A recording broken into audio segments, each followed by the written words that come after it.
धर्म में।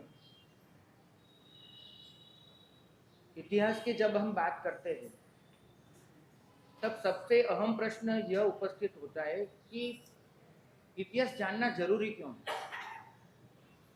चलो हमने जान तो लिया, उससे फायदा क्या? यह प्रश्न बड़ी अहमियत रखता है और इस प्रश्न का जवाब नहीं मिल पाता है। इसी वजह से आज का जैन समाज इतिहास के अध्ययन से बहुत दूर है। वो पंच प्रतिक्रमण की पढ़ाई कर लेता है, शक्ति हो तो 4 प्रकरण, 3 भाष्य, कर्मग्रंथ, तत्वार्थ, वैराग्य शतक, ज्ञानसार, प्रशमरति सब पढ़ता है, लेकिन इतिहास नहीं पढ़ता। साधु साधु भगवंतों से जब जब मिलना हुआ, अध्ययन की बात निकली, पूछा,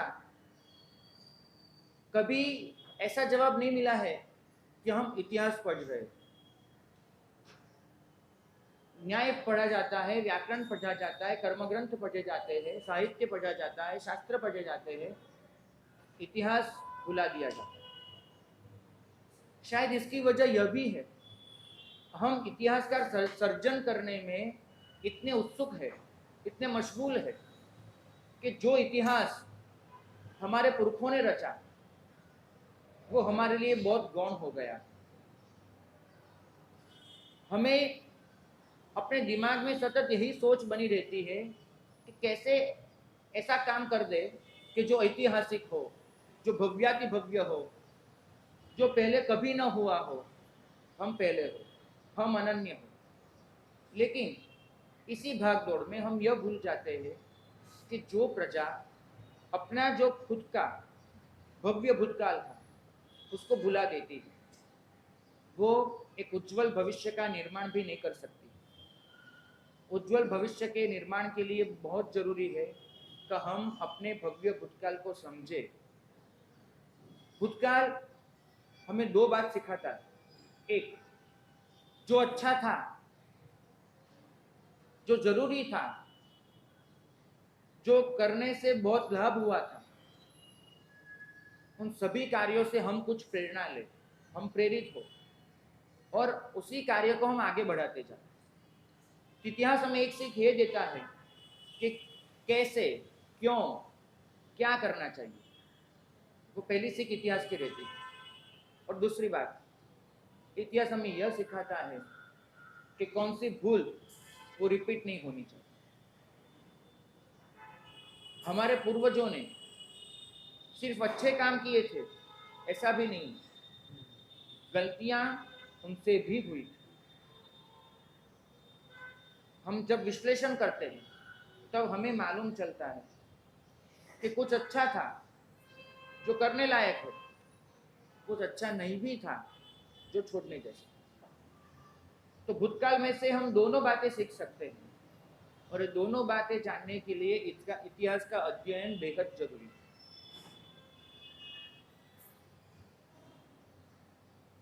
तो मैं आज जो इतिहास की प्रवचन माला शुरू करने जा रहा हूं उसमें प्रभु वीर से शुरू करके हमारे तक जो जो समझने जैसा लगा वो सब कवर करने की भावना है। 5 दिन में 2550 साल का इतिहास समझा देना नामुमकिन है, लेकिन फिर भी उसके थोड़े पॉइंट्स जो बड़ी अहमियत रखते हैं वो आपके सामने प्रस्तुत करने। पहले तो यह समझे कि भगवान के समय का शासन क्या था। बहुत सीमित प्रदेश में वो शासन था। भगवान ने खुद अपने जीवन में धर्म क्षेत्र की जो मर्यादा दर्शाई थी उसमें उन्होंने लिखा था, कहा था कि उत्तर में कुणाला तक उनका साम्राज्य था, पूर्व में अंग और मगध तक उनका साम्राज्य था धर्म का, दक्षिण में कौशाम्बी तक और पश्चिम में कुरुक्षेत्र थुना तक वो धर्म का साम्राज्य था। इतने क्षेत्र में 25.5 देश आते थे जो भगवान ने आर्य देश के रूप में व्याख्यायित किए। अपने श्रमण श्रमणीय भगवंतों को प्रभु ने आज्ञा दी थी कि आपका विचरण इन 25.5 देशों की मर्यादा में होना चाहिए। आप इस क्षेत्र से बाहर नहीं जा सकते, क्योंकि बाहर धर्म का पालन दुष्कर है, और जो लोग हैं वो धर्म को सपोर्ट करने वाले नहीं होने के कारण आपको धर्म के पालन में बहुत सारी दिक्कतें आ सकती हैं। ते हुआ आर्य क्षेत्र, जो 25.5 देशों में अपनी हिसाब से बताए तो उत्तर भारत और थोड़ा सा पूर्व भारत, बस इतने में सीमित था प्रभु का साम्राज्य उस वक्त का। लेकिन हम उन लोगों को धन्यवाद देना चाहेंगे कि जिन लोगों के परिश्रम से इस साम्राज्य का विकास हुआ। पहले हुए आर्यभद्र भाव के शिष्य आर्य गोदास आदि भगवान, उन्होंने इस क्षेत्र से बाहर कदम रखे और गए बंगाल में। बंगाल पूरा नास्तिक था, अनार्य भूत प्रजा थी वहां। फिर भी उसी बंगाल में पुंड्रवर्धनिका, दासी खरवटिका, ऐसी ऐसी शाखाएं, श्रमण की शाखाएं निकली। क्यों?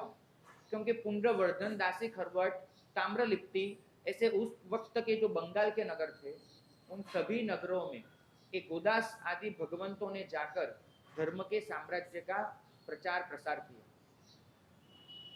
फिर तो ये परंपरा चल निकली। आर्य सुहस्त के शिष्य वो पहले आए सौराष्ट्र में। ये सौराष्ट्र भी अनार्य था, तीर्थ थे हमारे शत्रुंजय और गिरनार, लेकिन प्रजा धर्म से रहित थी। वो आए और उन्होंने पहली बार यहाँ धर्म के साम्राज्य का विकास किया। और सबसे ज्यादा विकास किया सम्राट संप्रति ने। सम्राट संप्रति, उन्होंने धर्म के प्रचार प्रसार के लिए जो कदम उठाए वो अपने आप में अनन्य थे, अनोखे थे। हम आज 2500 साल के बाद भी उन कदम की सराहना कर सकते हैं, अनुकरण नहीं कर पा रहे। उसने ये वेश लोगों को पहनाया और ये वेश पहना के अनार्य भूमि में भेज दिए उन लोगों को। वो नौकर थे, वो चाकर थे, वो बहुरूपीय थे, लेकिन सिखाया गया था उनको कि श्रमण जीवन का पालन कैसे करना है आपको। बदले में पैसे मिलते थे, लेकिन वहां जाकर उनको श्रमण जीवन का पालन करना था, श्रमण जीवन का प्रचार प्रसार करना था, जैन धर्म की नींव डालनी थी, लोगों को जैन धर्म के प्रति आकर्षित करना था, लोगों को जैन बनाना था। परिणाम यह आया, 3 साल के इस परिश्रम के कारण ये जो गुजरात अनार्य भूमि थी वो पूरे का पूरा आर्य भूमि बन गया। गुजरात अनार्य था, शत्रुंजय सौराष्ट्र में, मैं गुजरात की बात कर रहा हूँ, अहमदाबाद, बड़ौदा, सूरत, वो आर्य भूमि बना। और भारत के बाहर कंदहार तक, उस टाइम का गंधार, और यहाँ सुवर्ण भूमि, आज का बर्मा, ब्रह्मदेश, वहां तक जैन धर्म का प्रचार प्रसार हुआ। तिब्बत में, नेपाल में, भूटान में, और ये लाओस, थाईलैंड, कंबोडिया, वहां तक सम्राट संप्रति ने जैन धर्म का प्रचार प्रसार किया था। और आज हम इतने जैन बैठे हैं, उसके लिए हम आभारी है सम्राट संप्रति। सम्राट संप्रति के बाद जो जैन शास्त्र लिखे गए उसमें व्याख्या बदलनी पड़ी आर्य क्षेत्र की। लिखना पड़ा कि प्रभु के समय 25.5 देश आर्य भूमि थे, लेकिन आज आर्य भूमि का बहुत विकास हो गया है, हम 25.5 देश में सीमित नहीं है। और उसके लिए सम्राट संप्रति को धन्यवाद दिया गया। आज हम कल्पना भी नहीं कर सकते हैं कि हम थोड़े नौकर चाकर को ये वेश पहना दे, वेश पहनाकर हम भेज दे अलग अलग देशों में, अलग अलग जगह पर, और वहां जाके वे लोग श्रमण धर्म का प्रचार प्रसार करें, और 3 साल के बाद जो सच्चे श्रमण श्रमणी है वो वहां कदम रखे और धर्म का प्रचार प्रसार करे। हम आज कल्पना नहीं कर सकते हैं, उस टाइम सम्राट संप्रति वो करने के लिए मुक्त थे। आप सोच लीजिए कि उनके दिल में जैन शासन के प्रति क्या समर्पण रहा होगा, उनके दिल में जैन शासन के प्रचार प्रसार करने के लिए कैसी भावनाएं रही होगी। आप कल्पना कीजिए और कुछ प्रेरणा भी लीजिएगा। परिणाम यह हुआ कि आगमों की भाषा जो मागधी थी, शुद्ध रूप में मागधी भाषा थी, वो भाषा अर्धमागधी बनी। हुआ ऐसा कि प्रभु का जो विचरण था वो मगध देश के इर्द गिर्द था और वो जो भाषा बोलते थे वो शुद्ध रूप में मागधी भाषा थी, मगध में बोले जाने वाली भाषा।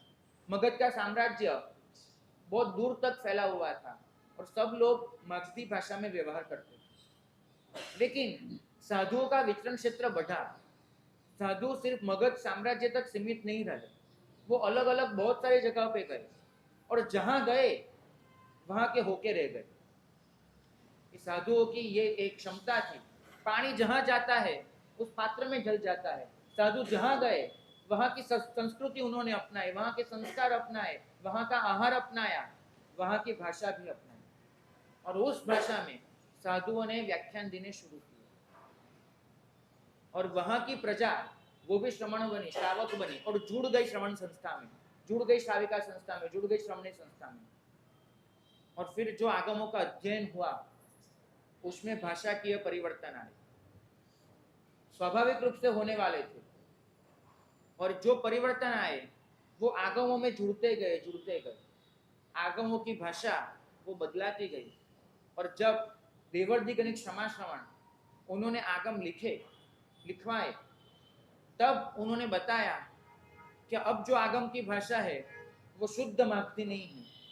मागधी के ढेर सारे लक्षण है, लेकिन सौराष्ट्री, महाराष्ट्री, पैशाची, चुडिका पैशाची, शौरसेनी, सभी भाषा के थोड़े थोड़े लक्षण अंदर आ गए, क्योंकि सभी देशों के श्रमण इन आगमों का अध्ययन करते हैं और सभी अपनी भाषा में इन आगमों की व्याख्याएं करते हैं।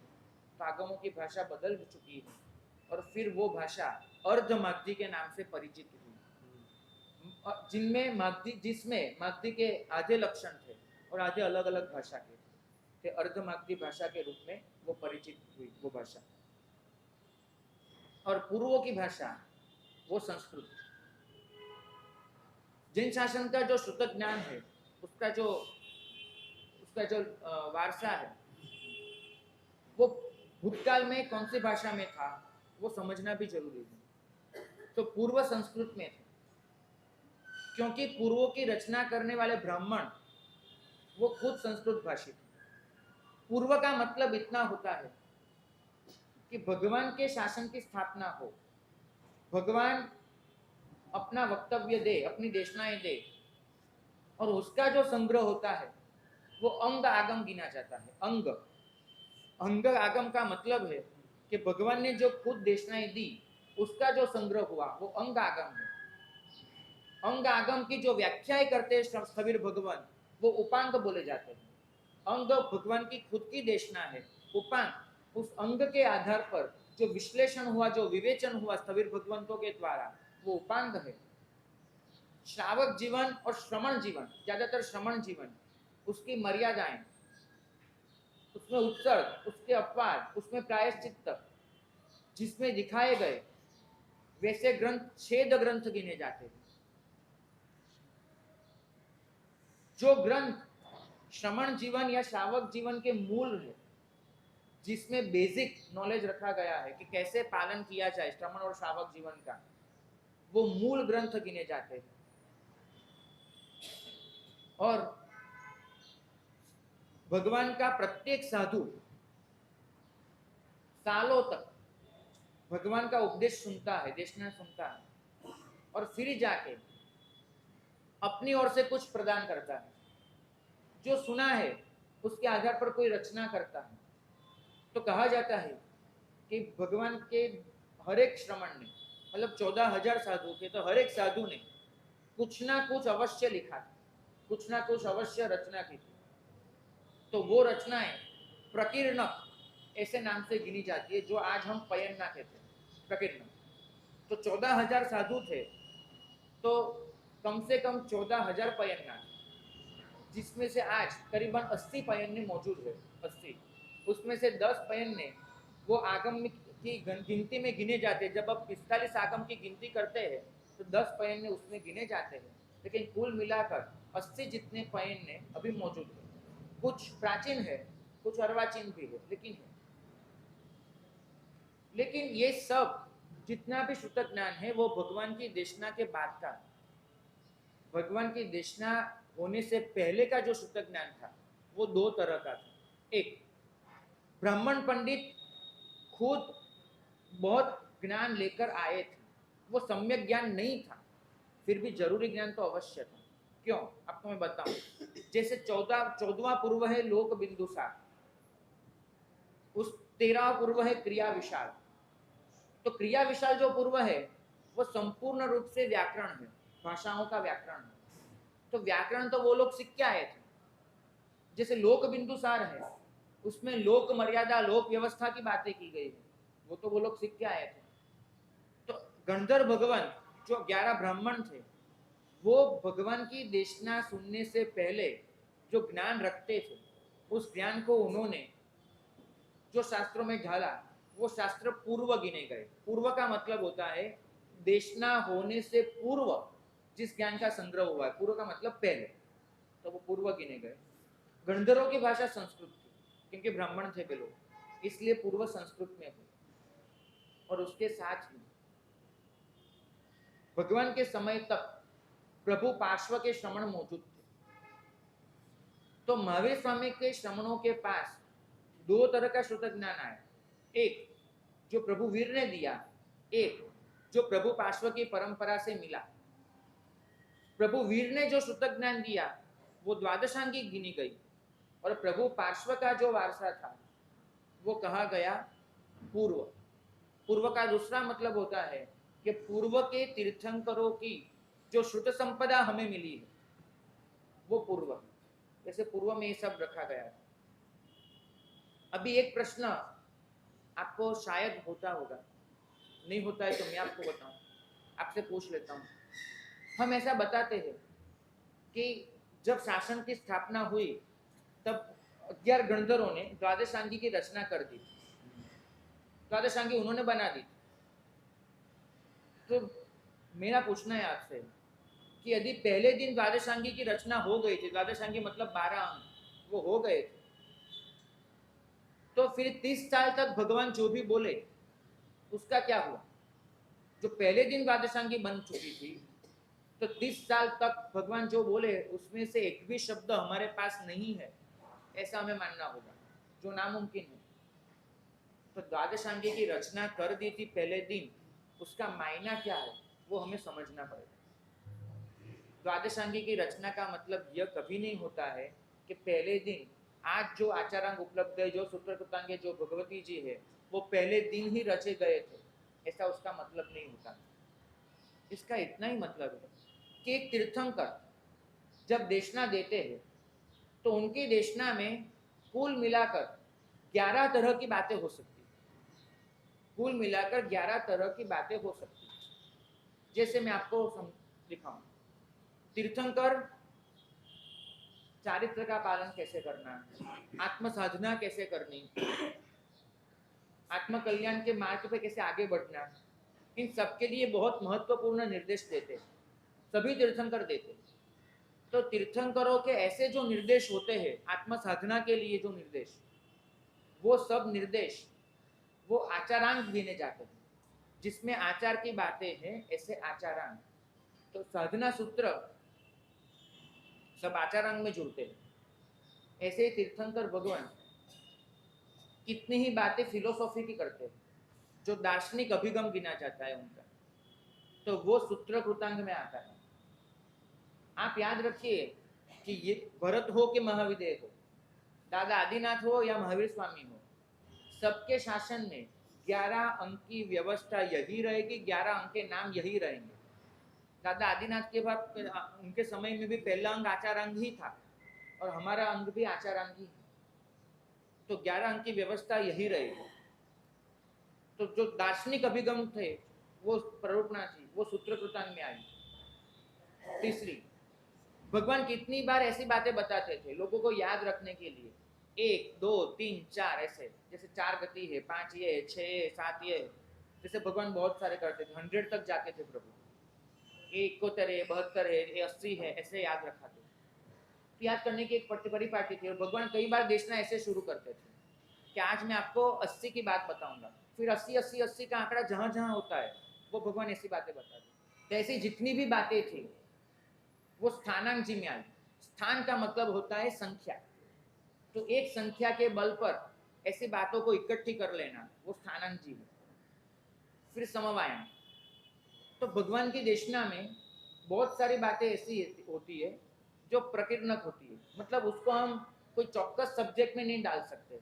ऐसे आज ये बात कही, वो कही, वो कही, ऐसे कोई एक रूपता में वो देशना नहीं चलती है।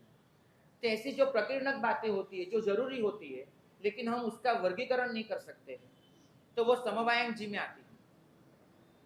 फिर भगवान को, किसी भी तीर्थंकर को बहुत सारे प्रश्न पूछे जाते हैं, साधु भी पूछते हैं, गंधर्व भी पूछते हैं, शावकों भी पूछते हैं, शाविकाएं भी पूछते हैं, साधु जी भी पूछते हैं।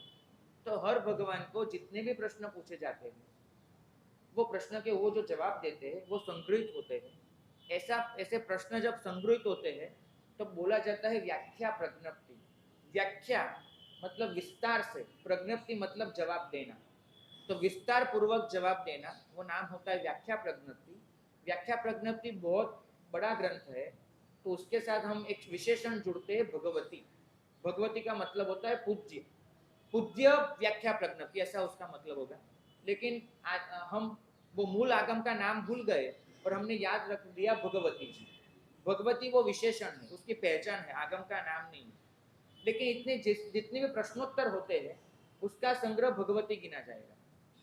फिर भगवान जब बात करते हैं तब सामान्य लोगों को भी समझ में आए, वो याद रख सके, इसके लिए बहुत सारे उदाहरण देते हैं, कथाएं कहते हैं, कथा के साथ थोड़े दृष्टांत भी जोड़ देते हैं, कहीं उपमा भी देते हैं। जैसे बोलते हैं कि मन कैसा है तो वानर जैसा है, आयुष्य कैसा है तो पत्ते के जैसा चंचल है।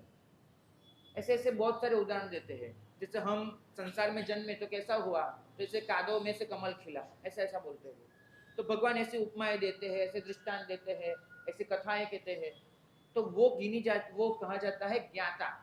ज्ञात, ज्ञात का मतलब होता है उदाहरण, ज्ञाता ज्ञात का मतलब होता है दृष्टांत। और ऐसी खुद महावीर स्वामी ने अपने जीवन में उपमाएं, कथाएं, दृष्टांत दिए थे, उसकी संख्या 3.5 करोड़ की थी।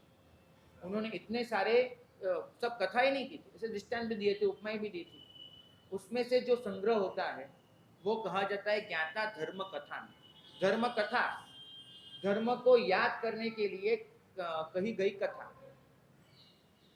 फिर आता है भगवान जब बात करते हैं तब कितनी बार लोगों को प्रेरणा मिले उसके लिए वो ऐसे महामुनियों की कथा करते हैं कि जो महामुनि वो कर्म का अंत करके मोक्ष में चले गए। तो भगवान कई बार चरित्र बोलते हैं, अपने शिष्यों की कथाएं करते हैं, अपने पहले के तीर्थंकरों की जो शिष्य परंपरा है उसकी कथाएं करते हैं। तो ऐसे मोक्ष में जाने वाले महामुनियों की कथा वो अंतकृत दशा गिनी जाती है। अंतकृत मतलब संसार का अंत करने वाले, तो संसार का अंत करने वाले महामुनियों की कथा वो अंतकृत दशा गिनी जाएगी। कई बार प्रभु श्रावकों की कथाएं करते हैं। श्रावक, उसका जीवन कितना निर्मल था, श्रावक ने कैसे कष्ट सहन किए, धर्म में कैसी दृढ़ता दिखाई, उसकी कथाएं प्रभु करते हैं जिससे लोगों को प्रेरणा मिले। अरे कई बार तो प्रभु श्रमणों को बुलाते हैं और श्रमणों को बुला के कहते हैं कि देखो ये श्रावक ने इतना सहन किया, आप तो श्रमण हो, आप क्यों नहीं कर सकते हो, ऐसी बातें बताते हैं। तो भगवान श्रमणों की जो कथाएं करते हैं वो उपासक दशा गिनी जाती है। उपासक मतलब श्रावक, उसकी कथा वो गिनी जाती है।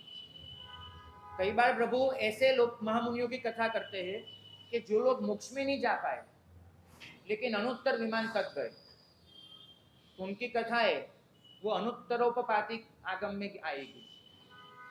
कई बार लोग भगवान से ज्योतिष संबंधी प्रश्न पूछ लेते हैं, विद्या मंत्र तंत्र उसकी बातें पूछते हैं।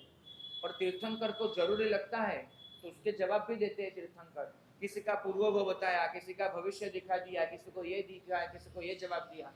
तो ऐसे सब रहस्यमय बातें जो होती है वो प्रश्न व्याकरण में संग्रहित होते हैं। ऐसी बातें प्रश्न व्याकरण में आती है। प्रश्न मतलब प्रश्न, व्याकरण का मतलब जवाब। और भगवान कई बार ऐसी कथाएं करते हैं कि इसने ऐसा अच्छा काम किया तो उसको ऐसा अच्छा फल मिला, इसने इतना बुरा काम किया तो उसको इतना बुरा का फल मिला। तो अच्छे का अच्छा, बुराई का बुरा, तो वो गिना जाएगा विपाक। तो विपाक श्रुत वो 11वां अंग है, उसमें ऐसी बातें आएगी।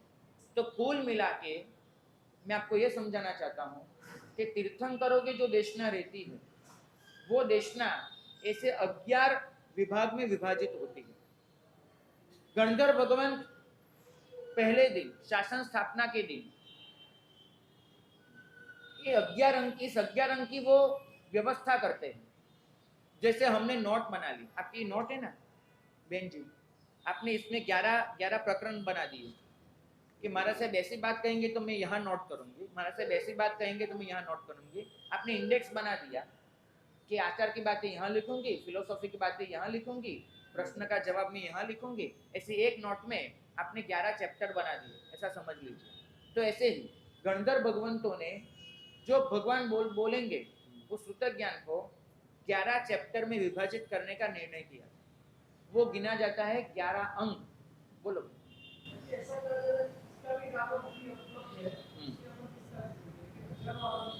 बिल्कुल सही बात है आपकी। 11 अंग में कभी परिवर्तन नहीं होता है। 11 अंग किसी भी तीर्थंकर के शासन में 11 अंग रहते हैं और 12वां अंग वो चौथ पूर्व स्वरूप होता है, इसलिए बोला जाता है द्वादशांगी। द्वादश मतलब 12, अंग मतलब प्रभु की मूल देशना।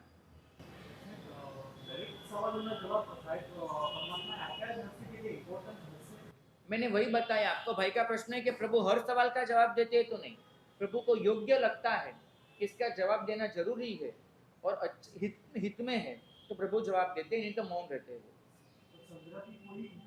जो जिसके जवाब दिए गए वही प्रश्न संग्रहित हुए।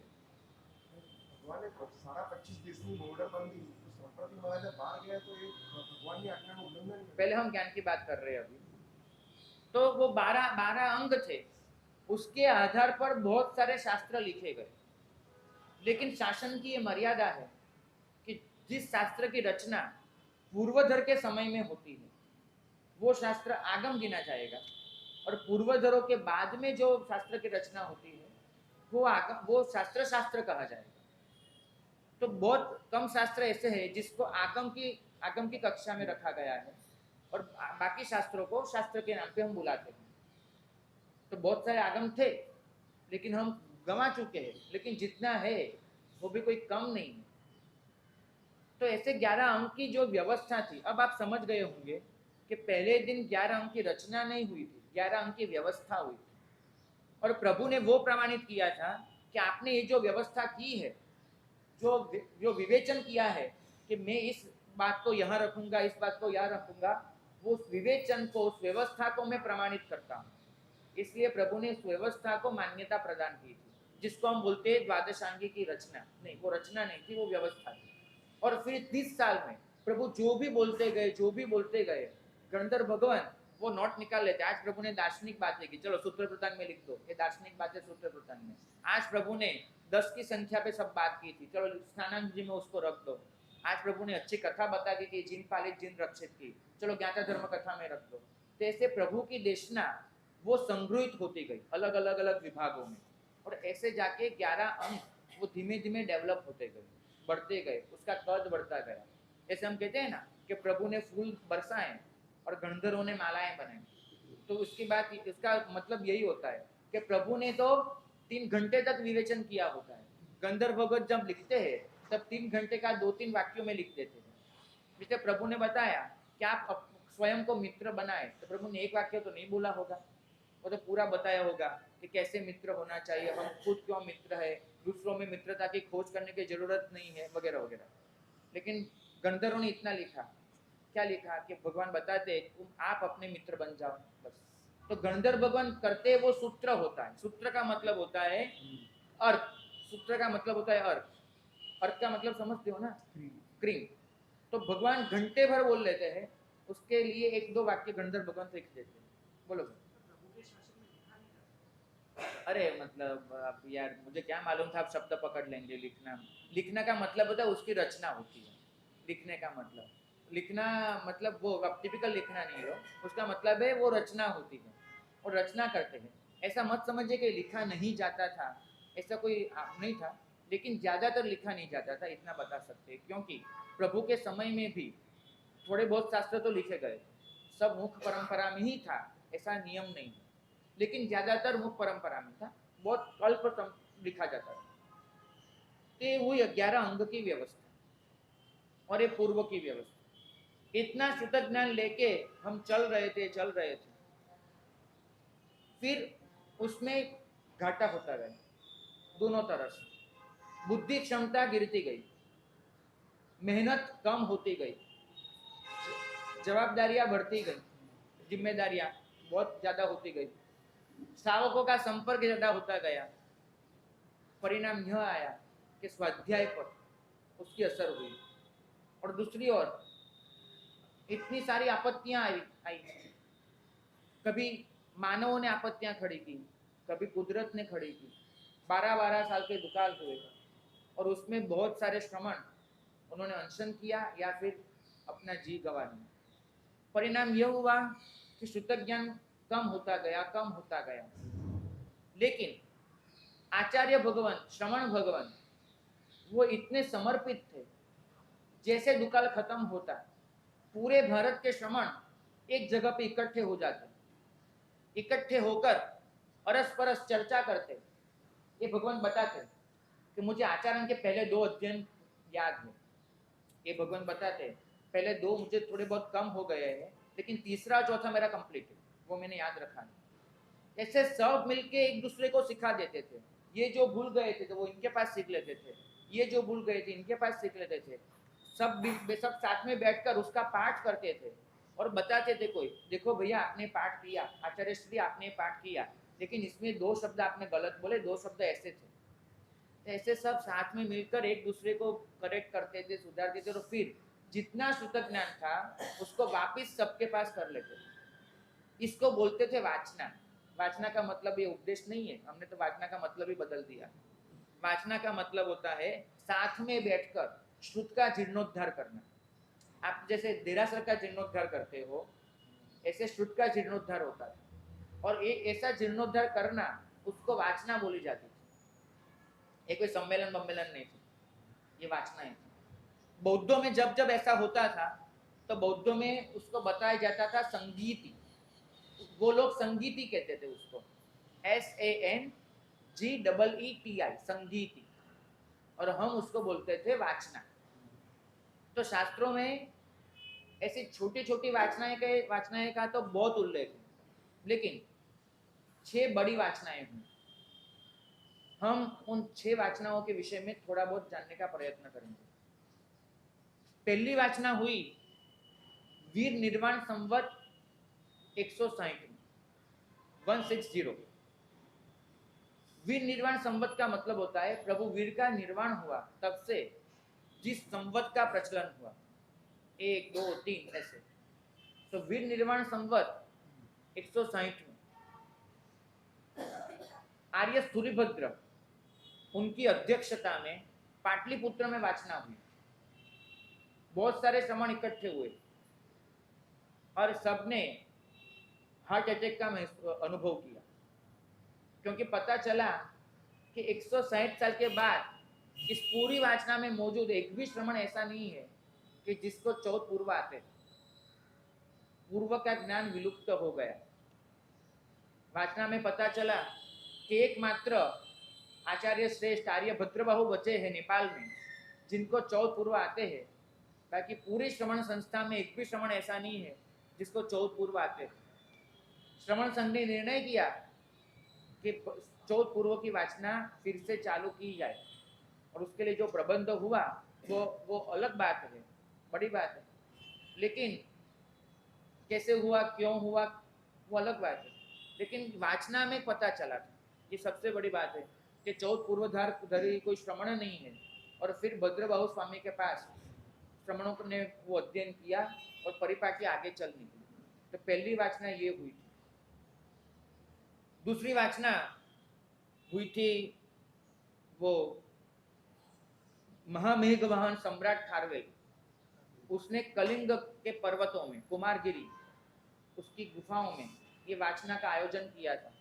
उसकी अध्यक्षता की थी आर्य सुस्थित और आर्य सुप्रतिबुद्ध ने अध्यक्षता की थी। उनकी निश्रा में वाचना हुई थी। करीबन 300 श्रमण वो वाचना में इकट्ठे हुए थे। साध्वियां भी आई थी, श्रावक श्राविकाएं भी आए थे। और वो वाचना दूसरी वाचना गिनी जाएगी। तीसरी वाचना वो हुई आर्य वज्रसेन की अध्यक्षता में। हम जानते हैं, कथाएं हमने पढ़ी है कि आर्य वज्र का जब काल धर्म हुआ उसके बाद 12 साल का दुकाल पड़ा, और फिर जाके जब संघ स्वस्थ हुआ तब आर्य वज्रसेन की निश्रा में तीसरी वाचना हुई। चौथी वाचना मथुरा में हुई वीर निर्वाण संवत 827 में, वो मथुरा में हुई। और समांतर पैरेलल इस ओर गुजरात में, यहाँ जो पश्चिम भारत में विचरने वाले श्रमण थे उन्होंने वीर निर्वाण संवत 840 उसमें यहाँ वाचना की। जो मथुरा में वाचना हुई वो माथुरी वाचना गिनी गई। जो यहाँ वाचना हुई, गुजरात का उस टाइम का सेंटर था वल्लभीपुर, तो वो वाल्भी वाचना की गई। वल्लभीपुर में श्रमण इकट्ठे हुए। तब तक जैन धर्म के 2 केंद्र बन चुके थे श्वेतांबर परंपरा के, एक और था मथुरा और दूसरी ओर था वल्लभी। तो मथुरा में जो श्रमण इकट्ठे हुए पूर्व भारत उत्तर भारत वाले, उन्होंने जो वाचना की वो माथुरी वाचना हुई। यहाँ पश्चिम भारत और दक्षिण भारत के जो श्रमण इकट्ठे हुए वो वाल्भी वाचना हुई। लेकिन प्रॉब्लम यह हुआ कि दोनों वाचना के पाठ अलग अलग हुए।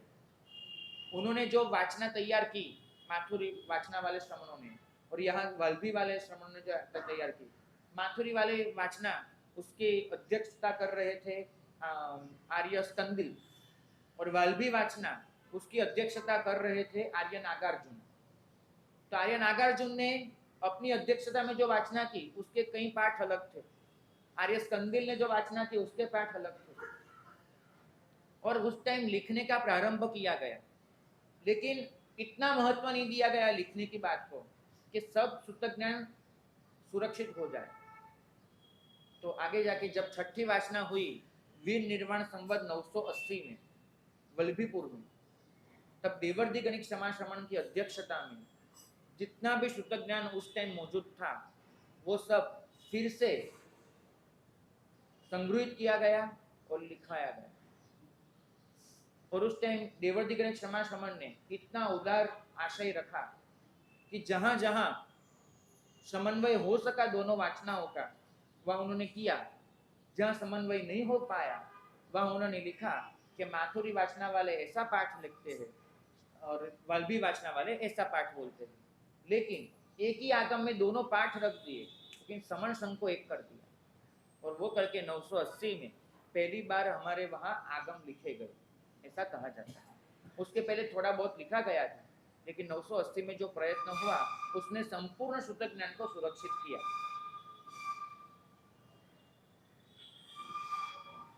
ये एक और ऐसा प्रयत्न हुआ। दूसरी तरह का प्रयत्न हुआ। वो प्रयत्न किया आर्य रक्षित ने। आर्य रक्षित जी ने देखा कि उनके पास कितने ही मेधावी श्रमण थे, लेकिन वे श्रमण पूरे सूत्र ज्ञान को धारण नहीं कर पा रहे थे। कारण यह था कि उस टाइम तक आर्य रक्षित के तक हर सूत्र के कम से कम 4 अर्थ किए जाते थे। जितने भी सूत्र थे उसके 4 अर्थ कम से कम। एक अर्थ होता था साधना परक, एक अर्थ होता था कथा परक, एक अर्थ होता था गणित परक, एक अर्थ होता था द्रव्यानुयोग परक, द्रव्य परक। मतलब आपको मैं समझाऊं, सूत्र एक ही, लेकिन प्रत्येक सूत्र के 4 अर्थ करने। हम जानते हैं कि भगवान ने जो भी बोला था वो प्रत्येक सूत्र के अनंत अर्थ हो सकते हैं। अनंतर हो सकते हैं। तो उसमें से कम 4 अर्थ हर एक सूत्र के सबको याद रखना। श्रमणों की मति इतनी अच्छी नहीं रही थी कि वो हर सूत्र के 4 अर्थ याद रख पाए, बड़ा झमेला हो जाता था। 4 अर्थ कैसे थे मैं समझाऊं। कोई भी सूत्र बोलने के समय उसमें से एक अर्थ यह निकाला जाता था किसी कथा का, कि सूत्र किसी कथा का सूचन कर रहा है। कोई भी सूत्र बोलते समय एक अर्थ यह निकाला जाता था द्रव्य का, षड द्रव्य, द्रव्य गुण पर्याय, मतलब फिलोसॉफी परक एक अर्थ निकाला जाता था। एक अर्थ साधना परक निकाला जाता था, एक अर्थ गणित परक निकाला जाता था। आज भी ऐसे ग्रंथ मिलते हैं जिसमें दिखाया गया है कि एक ही सूत्र के 4 अर्थ कैसे हो सकते हैं, ऐसे सूत्र दिखाए गए। लेकिन आर्य रक्षित ने देखा कि श्रमण भगवान अभी इतने बुद्धिमान नहीं रहे, इतने परिश्रमी नहीं रहे, काल का प्रभाव है, तो एक ही सूत्र के 4 अर्थ याद रख पाए। तो उन्होंने प्रत्येक सूत्र के एक ही अर्थ, 3 अर्थ को गौण कर दिए, एक ही अर्थ को मुख्य किया। मतलब उन्होंने बताया कि आज से, अभी से प्रत्येक सूत्र का एक ही अर्थ किया जाएगा, एक से ज्यादा नहीं किया जाएगा। और फिर उन्होंने क्या किया, आचारांग जैसे जो आगम थे उसको चरण करण अनुयोग में रख दिए। आपको ये समझना जरूरी है, याद रखना। अनुयोग का मतलब होता है अर्थघटन, अनु उसका मतलब होता है पीछे, योग मतलब जोड़ देना। तो अनुयोग का मतलब होता है अर्थघटन। तो कितने सूत्र का अर्थघटन वो साधना पर किया गया, वो चरण करण अनुयोग गिना गया। कितने सूत्र का अर्थघटन वो फिलोसॉफी परक किया गया, उसको द्रव्यानुयोग बोला गया। कितने सूत्रों का अर्थघटन गणित परक किया गया, उसको गणितानुयोग कहा गया। कितने सूत्रों का अर्थघटन वो कथा परक किया गया, तो वो कथानुयोग बोला गया। जैसे आचारांग चरणकरण अनुयोग का ग्रंथ है, सूर्य प्रज्ञप्ति वगैरह वो गणितानुयोग के ग्रंथ है, ज्ञाता धर्म कथानुयोग के ग्रंथ है। तो फिर ये जो सूत्र कृतांक वगैरह है वो द्रव्यानुयोग के ग्रंथ, ऐसे विभाजन किया गया। संक्षेप में इतना बताना चाहूंगा कि प्रत्येक श्रमण ने अपनी ओर से जो भी बन पड़ा श्रुत ज्ञान की रक्षा के लिए वो कार्य कर दिया। आज हमारे पास इतना श्रुत ज्ञान पहुंचा है, तो उसके लिए हम आभारी है उन श्रमण भगवंतों के। स्वाध्याय किया, सुरक्षा की, श्रुत ज्ञान की रक्षा के लिए अपनी जान भी दे दी, लेकिन श्रुत ज्ञान को बचाए रखा, बनाए रखा।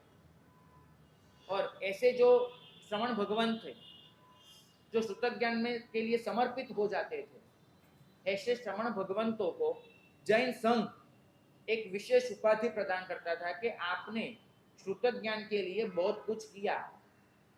तो जैन संघ उन श्रमण भगवंतों को वाचक नाम से बुलाता है। वाचक, वाचक का मतलब होता है श्रुत ज्ञान का संरक्षण करने वाले महात्मा, वो वाचक गिने जाते हैं। जैसे वाचकों की भी बहुत बड़ी परंपराएं हैं। तो हम जब जैन इतिहास की बात करते हैं तो जैन इतिहास में पूरा इतिहास कहीं ना कहीं श्रमण भगवंतों पे अवलंबित है। श्रमण भगवंतों की परंपरा वही जैन शासन के इतिहास का अध्ययन करने का मुख्य साधन है। उसके आसपास ही सब लिखा जाता है, सब कहा जाता है। तो श्रमण भगवंतों की 3 परंपराएं आज देखने मिलती हैं। पट्टावली बोली जाती है वो परंपरा को। कई बार हम प्रश्न करते हैं कि इतने समुदाय क्यों है, इतने गच्छ क्यों है, इतने संप्रदाय क्यों है। लेकिन आप जब इतिहास का अध्ययन करेंगे तो आपको मालूम चलेगा कि सब तो पहले से ही चला आ रहा है, पहले से। आज कोई नई बात नहीं है। व्यवस्था के नाम पर ऐसा करना अनिवार्य है। हम जानते हैं, मैं जब स्कूल में पढ़ाई करने जाता था तो मुझे पूछा जाता था कि भारत में कितने राज्य है। मैं 25 का अंक लिखता था, 25 राज्य ऐसा मैं लिखता था। आज का विद्यार्थी कोई अलग अंक लिखता होगा, शायद 28, 29 ऐसा, 29 राज्य होगा। तो विभाजन ही बढ़ा है। क्यों? क्योंकि वस्ती बढ़ती गई, तो व्यवस्था का विभाजन जरूरी हुआ। अबे पूरा भारत एक ही राज्य होता तो जितना भी चल रहा है वो भी नामुमकिन हो जाता है। तो इसी तरह व्यवस्था के लिए ये सब विभाजन जरूरी होता है। तो विभाजन कैसे होता था? सर्वोत्कृष्ट अंग होता था संघ। संघ के नीचे होते थे कुल, कुल के नीचे होते थे गण, और गण के नीचे होते थे गच्छ। गच्छ मतलब ग्रुप। आप अभी अभी जो गच्छ का अर्थ है वो नहीं समझना। गच्छ, गच्छ का मतलब होता है ग्रुप। जैसे हम 8 साधु यहाँ है तो हम 8 साधुओं का गच्छ गिना जाएगा, हम 8 साधुओं का एक ग्रुप। ऐसे गच्छ मिलके गण बनते थे, गण मिलकर कुल बनते थे, और कुल मिलकर संघ बनता था। संघ का जो आचार्य होता था वो संघाचार्य कहे जाते थे। वो संघाचार्य पूरे शासन के सर्वोत्कृष्ट सम्राट होते थे, पूरे शासन पे उनकी सत्ता होती थी। और संघाचार्य जो भी कहे वो अफर गिना जाता था, मतलब उनका बोल आखिरी था, वो सुप्रीम अथॉरिटी थी। संघाचार्य के हाथ नीचे सब कुलाचार्य थे, कुलाचार्य के हाथ के नीचे सब गणाचार्य थे, गणाचार्य के हाथ के नीचे सब गच्छ थे। और ये व्यवस्था तंत्र इतना मजबूत था, संघाचार्य हर साल जितने भी कुल, जितने भी गण, जितने भी गच्छ थे, सबका रिपोर्टिंग करते थे। और जो जहां जो ठीक नहीं लगता था वो निकाल दिए जाते थे। कितने आचार्यों का आचार्य पद छीन लिया गया। क्या आप आचार्य की जो जिम्मेदारी है वो ठीक से अदा नहीं कर रहे हो, आपका आचार्य पद छीन लिया जाता है। आचार्य को वापिस पुनः श्रमण बना दिया जाता था, उसकी जगह किसी योग्य व्यक्ति को आचार्य का पद दिया जाता था। ऐसी व्यवस्थाएं थी। जो उपाध्याय श्रुत ज्ञान की रक्षा करने का अपना जो कर्तव्य है वो निभा नहीं पाते थे, उनको बुलाया जाता था, उनसे कहा जाता था कि आपको चांस दिया जाता है कि आप खुद अपना उपाध्याय पद विसर्जित कर दे, नहीं तो संघ को आज्ञा दे कि आपको सस्पेंड करना होगा। वो उपाध्याय शायद समझ भी जाते थे तो खुद का जो उपाध्याय पद था उसका विसर्जन कर देते थे। यदि वो विसर्जन नहीं करते थे तो संघ उनके पास वो उपाध्याय पद वापिस ले लेता था, उनको फिर से सामान्य श्रमण बना दिया जाता था। इतनी मजबूत व्यवस्थाएं थी। 5 पद थे इस श्रमण संघ में। पहला था आचार्य, दूसरा था उपाध्याय, तीसरा था प्रवर्तक, चौथा था स्थविर, और 5वां पद था गणावच्छेदक। इन पद का जो मायना है वो आपके सामने प्रस्तुत कर रहा हूं। आचार्य वो सत्ताधीश थे, निर्णय लेने की जिम्मेदारी उनकी थी। वो क्या पढ़ाना क्या नहीं पढ़ाना वहां से शुरू करके किसी भी व्यक्ति के साथ, किसी भी संघ के साथ किस समय पर क्या करना चाहिए, वो सभी निर्णय लेने की सत्ता उनके पास थी। वो राजा थे आचार्य।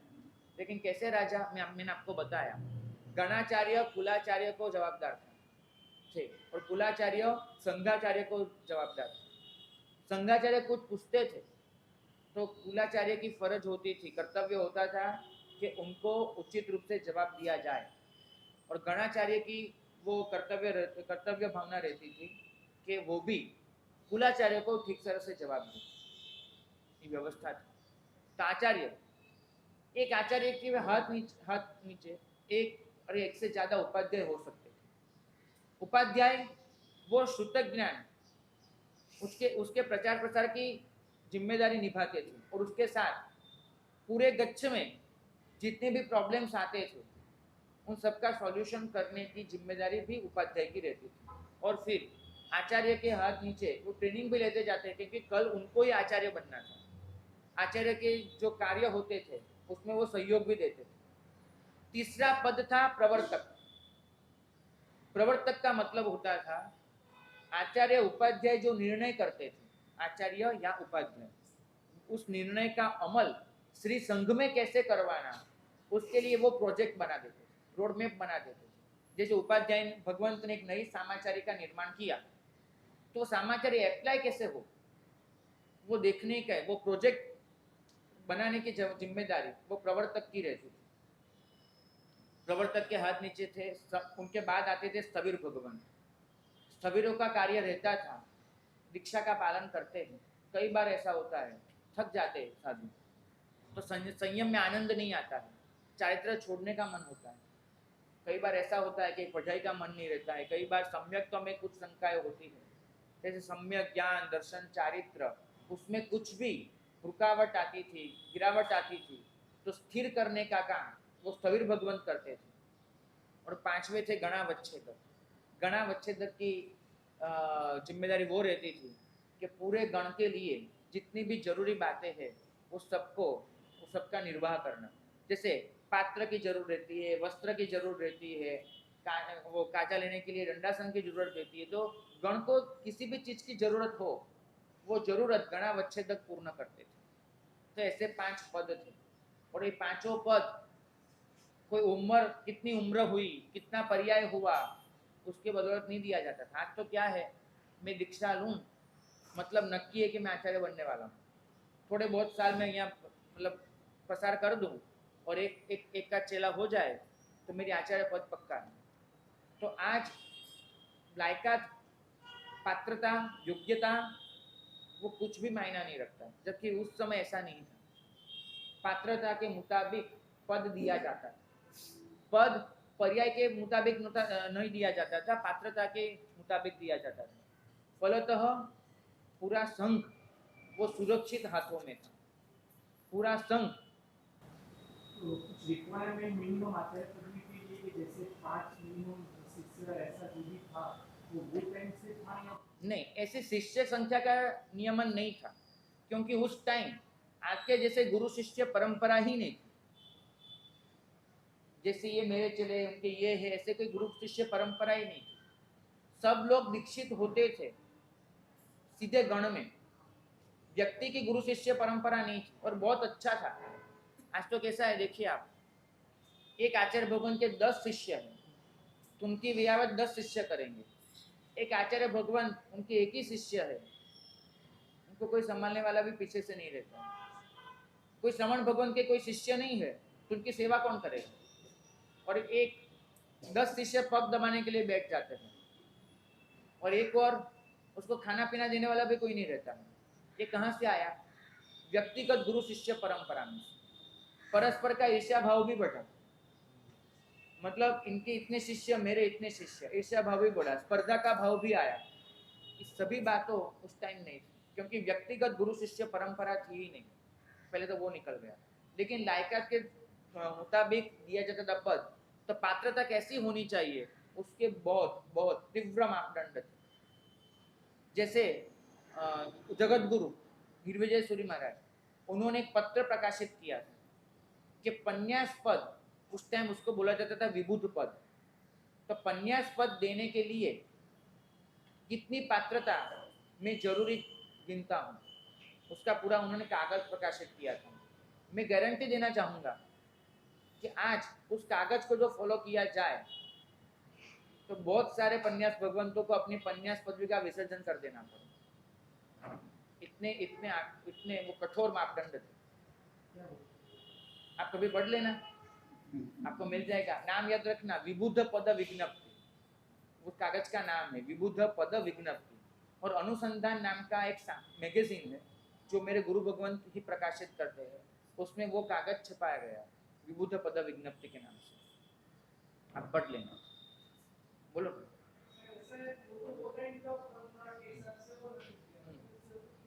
हीर सूरी दादा ने, अभी के आचार्य को कुछ लगता ही नहीं है भैया।